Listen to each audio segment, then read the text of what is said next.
ഷക്കീലെ പോലെ റോൾ ഇട്ട് ചേച്ചി ചെയ്യോ? അടിച്ച് മോതകുറ്റി പൊളിക്കുന്ന ആൾക്കാരോടൊക്കെ ഇങ്ങനെയാണോ സംസാരിക്കുന്നത്? മുഖം കണ്ടാൽ അറിയാം എന്തും വാരിക്കോരി കൊടുക്കുന്ന ആളാണ്. ഇതുപോലുള്ള പുരുഷ ചോദ്യങ്ങൾ എനിക്ക് വേറെ റീച്ച് കിട്ടാൻ വേണ്ടിട്ട് ചേച്ചി എല്ലാ പടത്തിലും ഇതുപോലെ ചെയ്തില്ല. ചേച്ചി വീട്ടിൽ നിന്ന് ഇങ്ങനെയാണോ, ചേച്ചി ഇന്ന പോലെ പെണ്ണാന്ന് ചോദിച്ചിട്ട് നിൽക്കണം. നിങ്ങൾ ആളായിട്ടില്ല ചേച്ചി. ഹലോ, ഇപ്പം കുറച്ച് കാലമായിട്ട് നമ്മൾ ഇൻ്റർവ്യൂസ് എടുക്കുന്ന ആൾക്കാരിൽ കാണുന്ന ഒരു പ്രത്യേക തരം അസുഖങ്ങളുണ്ട്. എന്താണ് അസുഖം എന്നുള്ളത് ഞാൻ തന്നെ പറഞ്ഞുതരാം.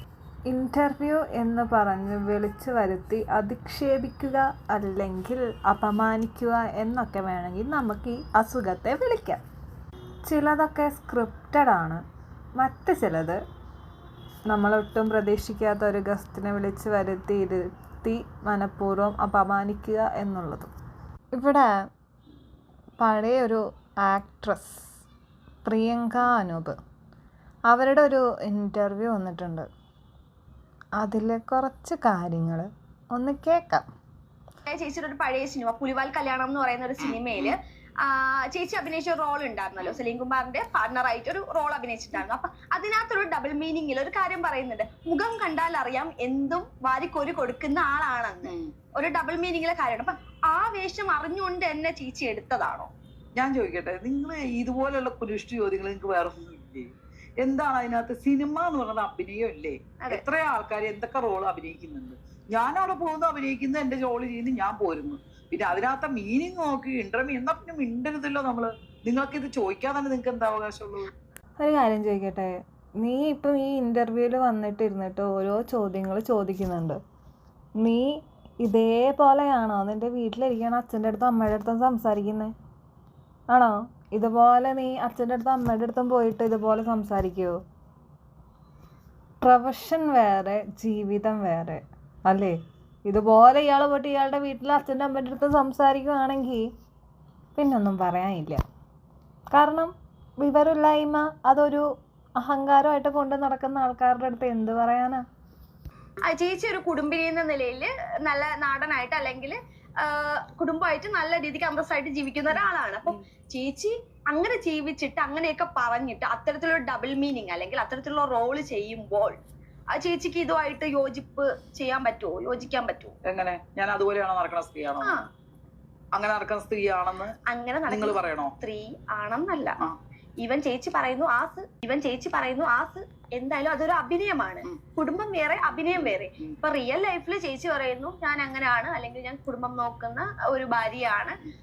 അത്തരത്തിലുള്ള ഒരാള് ഇങ്ങനെയൊക്കെ പറഞ്ഞ അല്ലെങ്കിൽ ഏതോ ഒരു ഇന്റർവ്യൂവില് ഏതോ ഒരാൾ ഇതുപോലുള്ള കുറച്ച് ക്വസ്റ്റ്യൻസ് ചോദിച്ച് ഏതോ ഒരു സമയത്തൊന്ന് ക്ലിക്കായി എന്ന് വിചാരിച്ചിട്ട് വരുന്ന എല്ലാ ആൾക്കാരോടും ഇതുപോലുള്ള ചോദ്യങ്ങൾ ചോദിച്ചു കഴിഞ്ഞാൽ ചിലപ്പോൾ ചെവിക്കല്ലടിച്ച് പൊട്ടിച്ചെന്നിരിക്കും. നേരത്തെ പറഞ്ഞത് തന്നെയാണ് എനിക്ക് ഇപ്പോഴും ഇവിടെ പറയാനുള്ളത്. ജീവിതം വേറെ, പ്രൊഫഷൻ വേറെ. നമ്മുടെ റിയൽ ലൈഫിൽ എന്താണോ അതല്ല നമ്മളൊരു സിനിമയിൽ അഭിനയിക്കുമ്പോൾ അവിടെ പോയി കാണിക്കുന്നത്.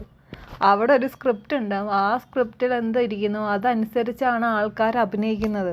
അല്ലാണ്ട് വീട്ടിലെങ്ങനെയാണോ ഇരിക്കുന്നത് അതുപോലെ പോയിട്ട് സിനിമയിൽ അഭിനയിക്കുകയല്ല ചെയ്യുന്നത്. വിവരമുള്ള ആരും ഇല്ല അവിടെ ഇൻ്റർവ്യൂ നടത്താൻ. ഈ വിവരമില്ലാത്ത കൊച്ചിനെയൊക്കെ പിടിച്ചിട്ടാണോ ഇൻ്റർവ്യൂ നടത്താതിരുത്തുന്നത്? നേരത്തെ ഒരു ഇന്റർവ്യൂല് ഞാൻ ഒരു പയ്യന് ഒരു നല്ല മറുപടി കൊടുത്തിട്ടുണ്ടായിരുന്നു. അടിച്ച് മോതകുറ്റി പൊളിക്കാൻ പോയതാണ് ഞാൻ. കാരണം എനിക്ക് ഈ മാതിരി നിങ്ങളിലൊക്കെ കാണുന്ന ഒരു ഇന്റർവ്യൂവിന്റെ ഒരു കുറച്ച് നല്ല ഇന്റർവ്യൂ ആണ് ചെയ്യുന്നതെന്ന് വെച്ചിട്ടാണ് നമ്മളൊക്കെ വന്നിരിക്കുക. നിങ്ങൾ ഈ റീച്ച് കിട്ടാൻ എന്തിനു വേണ്ടിയിട്ട് ഇങ്ങനെയുള്ള ക്വസ്റ്റ്യൻസ് നിങ്ങൾ എന്തിനാ ഉണ്ടാക്കുന്നത്? ഞാൻ ചോദിക്കുന്നത് മനസ്സിലാക്കണം. കാരണം എത്രയോ ചോദ്യങ്ങൾ നമുക്ക് നല്ലത് ആൾക്കാർക്ക് പറഞ്ഞു കൊടുക്കാനുണ്ട്. അതിനിടയ്ക്ക് ഈ അഭിനയിക്കുന്ന റോൾ ഇന്റർമീനിങ്ങിൽ ഞാൻ യഥാർത്ഥ്യമാണോ, ഞാൻ കുലസ്ത്രീയാണോ, കുടുംബിനിയാണോ, ഇതൊന്നും അല്ല നമുക്ക് വേണ്ടത്. നമുക്കല്ലാതെ എന്തെല്ലാം ചോദ്യങ്ങൾ ചോദിക്കാനുണ്ട്. ഇത് ചോദിച്ചുകൊണ്ട് മോക്ക് വല്ല സുഖം കിട്ടുന്നുണ്ടോ? ഈ കുലസ്ത്രീ കുടുംബിനി എന്നൊക്കെ പറഞ്ഞ് നടന്നു കഴിഞ്ഞാൽ വീട്ടിൽ അടുപ്പ് പുകയത്തില്ല. പിന്നെ ഈ കുലസ്ത്രീയും കുടുംബിനിയൊക്കെ കൊണ്ട് കൊച്ചെന്താ ഉദ്ദേശിക്കുന്നേ? മറ്റേ ഭർത്താവിൻ്റെ പാദപൂജ നടത്തി വീട്ടിലെ അടുക്കള പണിയെടുത്ത് 3 നേരം മക്കളെയും ഭർത്താവിന് തിന്നാനുള്ളതൊക്കെ ഉണ്ടാക്കി കൊടുത്ത് ഇതൊക്കെയാണോ കൊച്ചിനറിയേണ്ടത്? കൊച്ചു ഭാവിയിൽ ഒരു കുടുംബിനെയും കോലസ്ത്രീയൊക്കെ ആയിട്ട് നടന്നോ എന്നും പറഞ്ഞ് ആ കുടുംബിനെയും കോലസ്ത്രീയും കൊണ്ട് നാട്ടിലുള്ള എല്ലാ ആൾക്കാരുടെ അടുത്തും പോകരുത്. വേറെ എന്തൊക്കെ ചോദ്യങ്ങൾ ചോദിക്കുക. വർഷങ്ങൾക്ക് മുമ്പ് എപ്പോഴോ ഇറങ്ങിയ ഒരു സിനിമയുടെ ഒരു ഡയലോഗ് എടുത്തുകൊണ്ട് വന്നിട്ട് അതിൽ ഡബിൾ മീനിങ് കണ്ടുപിടിച്ച് ഇവിടെ കൊണ്ടുവന്ന് ചോദ്യം ചോദിക്കാൻ കാണിച്ച കൊച്ചിൻ്റെ മനസ്സ്.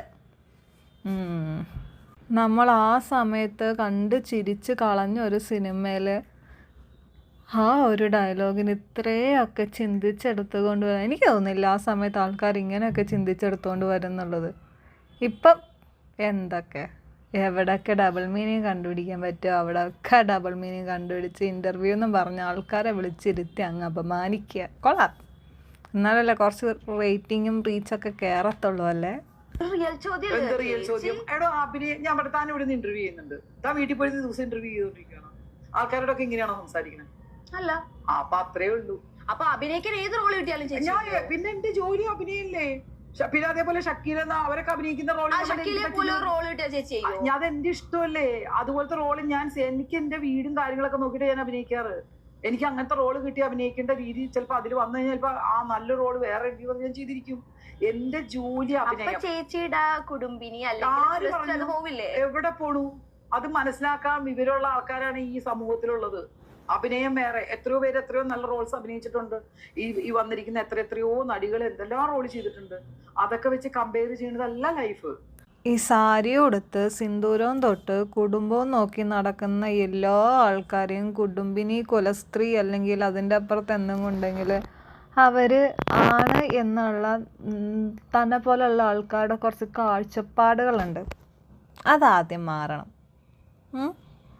അല്ലാണ്ട് കുറച്ച് നല്ല വൃത്തിക്കുള്ള ഡ്രസ്സും ധരിച്ച് കുടുംബവും നോക്കി നടക്കുന്ന ആൾക്കാർ ഇതുപോലെയുള്ള സിനിമകളിൽ ക്യാരക്ടേഴ്സൊക്കെ അഭിനയിച്ചു കഴിഞ്ഞാൽ ഇതൊക്കെ പോവും എന്ന് ചിന്തിക്കുന്ന ആൾക്കാരാണ് തന്നെ പോലെയുള്ള ആൾക്കാർ. വീട്ടിൽ സ്വന്തം ഭാര്യ ചെയ്യുന്ന പ്രൊഫഷൻ എന്താണെന്നും അതിൽ എന്തൊക്കെ വരുമെന്നും മനസ്സിലാക്കുന്ന ഭർത്താക്കന്മാരുണ്ടെങ്കിൽ അത് മതി. നാട്ടുകാരെ മൊത്തം ബോധിപ്പിക്കേണ്ട ആവശ്യമില്ല. വീട്ടിലിരിക്കുന്ന ഭർത്താവിനെയും മക്കളെയും ബോധിപ്പിച്ചാൽ മതി, ഇതെൻ്റെ പ്രൊഫഷനാണ്, ഇതിലിതൊക്കെ വരും. അവർക്ക് മനസ്സിലാവുമെങ്കിൽ പിന്നെ നാട്ടുകാരെ ബോധിപ്പിക്കേണ്ട ആവശ്യമുണ്ടോ? എനിക്ക് തോന്നുന്നില്ല. ജോലിയായിട്ട് കാണണം, മനസ്സിലായോ? അഭിനയം എന്ന് പറഞ്ഞാൽ ജോലിയാ, അല്ലാണ്ട് അത് കുടുംബത്തിലേക്ക് എടുക്കുകയല്ല. കുടുംബത്തിൽ കുലസ്ത്രീയും പിന്നെ സാരി എടുത്ത് കിടക്കുന്ന പെണ്ണ് എന്ന് പറയുന്നത് ഞാൻ ഒരു കാര്യം ചെയ്യാം. രംഗീലയില് ഊർമിള ചെയ്ത പോലത്തെ കുഞ്ഞുടുപ്പൊക്കെ ഇട്ട് അഭിനയിക്കാൻ ഞാൻ പോകുന്നുണ്ടോ? എന്റെ ശരീരത്തിന് ഞാൻ ചെയ്യില്ല. കാരണം എന്റെ ശരീരത്തിന് ചേർന്ന് എന്റെ കുടുംബത്തില് എല്ലാവർക്കും ഇരുന്ന് കാണാൻ പറ്റിയ റോളൊക്കെ ഞാൻ തിരഞ്ഞെടുക്കാറുള്ളൂ. എനിക്ക് പറ്റാത്ത റോളാണ് അയ്യോ അത് ബുദ്ധിമുട്ടാണെന്ന് പറയാനുള്ള തന്നെ എനിക്കുണ്ട്. ഞാൻ അങ്ങനെ പോയിട്ടുള്ളൂ. പിന്നെ ഒരു റോൾ ഇപ്പൊ പഞ്ചവർണം, ഞാൻ ആ ഒരു പഞ്ചവർണം എന്നുള്ള ക്യാരക്ടർ തിളക്കത്തിൽ ചെയ്തിട്ടുണ്ട്. മുണ്ടും ബ്ലൗസ് ഇട്ട് അഭിനയിച്ചിട്ടുണ്ട്. അത് കുറച്ച് ഓവറായിട്ട് വൾഗറായിട്ടാ ചെയ്യണമെങ്കിൽ എന്നെ കൊണ്ട് പറ്റില്ലെന്ന് പറയാൻ എനിക്ക് അറിഞ്ഞൂടെ? ഇപ്പൊ ഇവിടെ ഇന്റർവ്യൂ ചെയ്യാനിരിക്കുന്നുണ്ട്, നമുക്ക് വേറെ എന്തെങ്കിലും വൃത്തികേടോ അല്ലെങ്കിൽ എന്തെങ്കിലും വന്നാൽ എഴുന്നേറ്റ് പോയില്ലേ? കേട്ടോണ്ടിരിക്കുവോ? ഒരാൾ ഇവിടെ വന്നിരുന്ന് ഇന്റർവ്യൂവിന് ഒരാണ് വന്നിരിക്കുക, ഞാൻ തിരിച്ചു ചോദിക്കുക, ഒരാണ് ഇവിടെ വന്നിരിക്കുമ്പോ ആ ആണ് മോശമായിട്ട് നിന്റെ മുഖത്തേക്ക് മോളുടെ മുഖത്തേക്ക് വല്ലതും കാണിച്ച് എന്ത് ചെയ്യും? ജോലിയാണത്, മനസ്സിലാക്കുക കേട്ടോ. ഇനി ചോദിക്കുമ്പോ അങ്ങനെയുള്ള ചോദ്യങ്ങൾ കുറച്ചും കൂടെ എൻ്റെ അടുത്ത് സംസാരിക്കുമ്പോ കുറച്ച് അറിവ് വെച്ചിട്ട് സംസാരിക്കണം. ഈ ഇൻ്റർവ്യൂ എന്തായാലും പുറത്തോട്ട് വന്നിട്ടുണ്ടല്ലോ, എനിക്കും അത്രേ പറയാനുള്ളൂ. നല്ല നെഗറ്റീവ് അടിച്ചിട്ടുണ്ട്. കാരണം ആൾക്കാരുടെ അടുത്ത് റിയാക്ഷൻ ചെയ്യാൻ തുടങ്ങിയോ നെഗറ്റീവ് ആണെന്ന് അങ്ങ് മനസ്സിലാക്കിക്കോ. നല്ല റിയാക്ഷൻ ചെയ്യുന്ന ആൾക്കാരുണ്ട്, പക്ഷേ ഇതുപോലുള്ള ടോപ്പിക്കിന് ഒരിക്കലും ആൾക്കാർ എടുത്തിട്ട് നല്ല രീതിയിൽ റിയാക്ഷൻ ചെയ്യത്തില്ല. കാരണം വായിൽ നിന്ന് വരുന്ന വാക്കുകൾ അതുപോലെയാണ്. ഇപ്പോൾ ഇവർ അവിടെ ചോദിച്ചൊരു ചോദ്യം ഉണ്ടല്ലോ, അതിന് ഉത്തരം പറഞ്ഞായിരുന്നല്ലോ, ഞാൻ റിയാക്ട് ചെയ്യും. അത് തന്നെയാണ് എല്ലാവർക്കും അവരുടെ കാര്യത്തിൽ റിയാക്ട് ചെയ്യാൻ അറിയാം. അവർക്കൊരു കാര്യം വേണ്ട എന്നാണെങ്കിൽ അത് തുറന്ന് പറയാനുള്ള ഗഡ്സ് അവർക്കുണ്ട്. അത്രേ ഉള്ളൂ. അത് തിരിച്ചു ചോദിച്ച് മനസ്സിലായല്ലോ. ഇന്റർവ്യൂ ചെയ്യുന്ന പുരുഷൻ നേരെ ഓപ്പോസിറ്റ് ഇരിക്കുമ്പോൾ ആ പുരുഷൻ വൃത്തിയുടെ എന്തെങ്കിലും കാണിച്ച് പ്രതികരിക്കുവോ? പ്രതികരിക്കും. അപ്പൊ ഇത് ജോലിയാണ് നമ്മുടെ, പ്രതികരിക്കണം. അതന്നെ ഞാൻ എന്റെ ഫീൽഡിലും ചെയ്യുക. അഭിനയം ജോലിയാ, അങ്ങനെ കണ്ട ആളാണ്. അതുകൊണ്ടായിരിക്കും ചിലപ്പോ ഇപ്പൊ സിനിമകൾ ഇല്ലാത്തത്. ഒരിക്കലും അല്ല, അതുകൊണ്ടൊന്നുമല്ല. അത് ആർക്കുണ്ട് വേറെ സിനിമകൾ എടുത്ത് പറയാമോ? എന്താ അങ്ങനത്തെ റോള് മാത്രമേ സിനിമയിലും ഉള്ളൂ, അത് മാത്രമേ എനിക്ക് ചെയ്യാൻ പറ്റുള്ളൂ. ഞാൻ എത്ര നല്ല റോളുകൾ ചെയ്ത് തെളിയിച്ചിട്ടുണ്ട്. എടേ വിവരമില്ലായ്മ ഒരു അലങ്കാരമായിട്ട് എടുക്കല്ലടേ, എന്തോ ആടേ. അതുകൊണ്ടായിരിക്കും ഇപ്പം സിനിമകളൊന്നും ഇല്ലാത്തതെന്ന്. ആളുടെ നല്ല പ്രായത്തിൽ ആൾ അഭിനയിക്കേണ്ട എല്ലാ സിനിമകളും ആളെ കൊണ്ട് ചെയ്യാൻ പറ്റുന്ന എല്ലാ ക്യാരക്ടേഴ്സും ആൾ ചെയ്തിട്ടുണ്ട്. അല്ലാണ്ട് 1-2 സിനിമ ചെയ്തിട്ട് എവിടെയെങ്കിലും മൂലയ്ക്ക് പോയി ഇരിക്കുമല്ല. ആളെക്കൊണ്ട് പറ്റാവുന്ന എല്ലാ ക്യാരക്ടേഴ്സും ചെയ്യാവുന്ന എല്ലാ കാര്യങ്ങളും ആൾ ചെയ്തിട്ടുണ്ട്. മൂവീസ് ഒന്നും കണ്ടിട്ടില്ലേ കുഞ്ഞേ? അല്ല ആരെങ്കിലും എഴുതി തന്ന സ്ക്രിപ്റ്റ് എടുത്ത് വെച്ച് വായിക്കുവാണ്. അങ്ങനെ വായിക്കുവാണെങ്കിൽ തന്നെ വായിച്ച് നോക്കത്തില്ലേ? ഇന്നതാണ് ഞാൻ ചോദിക്കാൻ പോകുന്ന ചോദ്യങ്ങൾ എന്നുള്ളത്. ഈ സെൽഫ് റെസ്പെക്റ്റ് എന്ന് പറഞ്ഞിട്ടൊരു സാധനമുണ്ട്. അത് കളഞ്ഞിട്ട് ഇപ്പം എന്ത് പണിയാണേലും നിൽക്കരുത്. ശരി എന്നാൽ ഇനിയെങ്കിലും അടുത്ത ഇൻ്റർവ്യൂവിൽ ആൾക്കാർ വരുമ്പോൾ ഇതുപോലെയുള്ള മണ്ടത്തരങ്ങൾ വിളിച്ച് പറയരുത്. സെൽഫ് റെസ്പെക്റ്റ് കളഞ്ഞിട്ട് ഇതുപോലെയുള്ള കാര്യങ്ങൾക്ക് നിൽക്കരുത്. അത്രേ പറയാനുള്ളൂ. ശരി എന്നാൽ.